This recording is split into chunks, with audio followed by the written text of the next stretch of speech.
এই ভাই ছাত্র হত্যাকারী, গণহত্যাকারী শেখ হাসিনার নির্দেশে নির্বিচারে ছাত্রদের প্রকৃতপণ গুলি চালানো হচ্ছিল। চারদিকে লাশ আর লাশ।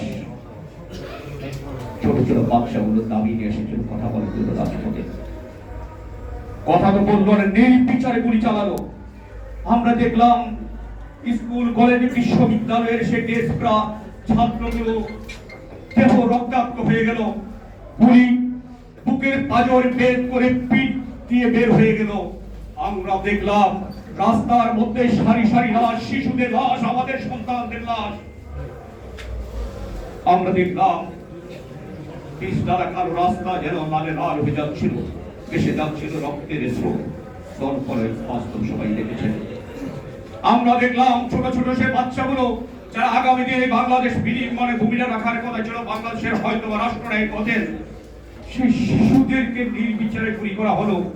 আমরা দেখলাম মুরগির গলা কাটা মুরগি যেভাবে ছটফট ছটফট করে একসময় নিস্তেজ হয়ে যায়, আমাদের সন্তানদেরকে আমাদের চোখের সামনে দেখলাম সেটি রক্তাক্ত অবস্থায় ছটফট ছটফট করতে করতে কেউ মাকে ডাকলেন, কেউ এক গ্লাস পানি চাইলেন, রাস্তার মধ্যে এক সময় নিস্তেজ হয়ে গেলেন। বিশ্ববিনয় কেঁপে উঠলো, বাংলার মানুষই জেগে উঠলো। পুরিয়া ফাঁসিরা ও তার দোসরদের সেদিন একটু পাইচিত্র বোধ একটু করুণা হলো না।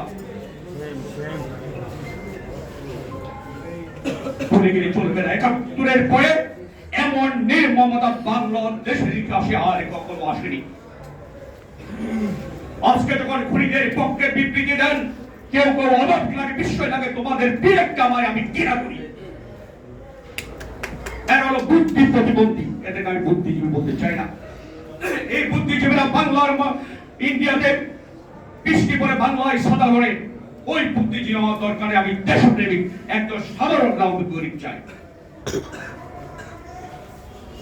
বন্ধু আমার, গ্রাফিতি নিয়ে বলি, ২৮ জুলাই একটা হচ্ছিল একটা বিষণ্ণ দুর্বিষয় দিন। এই দিনে ঘোষণা হয় গ্রাফিতি কর্মসূচি, আপনাদের নাম আছে, শুরু হয় শিক্ষার্থীদের কাজ। এই দিন ঘোষণা নতুন, আমরা একটা নতুন বাংলাদেশ দেখলাম। কি দেখলাম? সবাই এই রক্তের মধ্য আনন্দে বিভোর।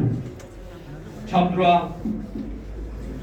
এই কাছ থেকে টাকা নিয়ে রং তুলি কিনলেন, রং মেশাচ্ছেন, দেওয়াল পরিষ্কার করছেন। তারপর যা হলো তা এক কথায় অবিশ্বাস্য, পৃথিবীর ইতিহাসে বিরল।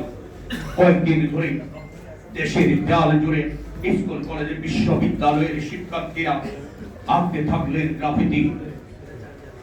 কোনটি দক্ষ হাতে, কোনটি একেবারে কচি হাতের গ্রাফিতি। সারা বাংলাদেশ হয়ে উঠল গ্রাফিতি।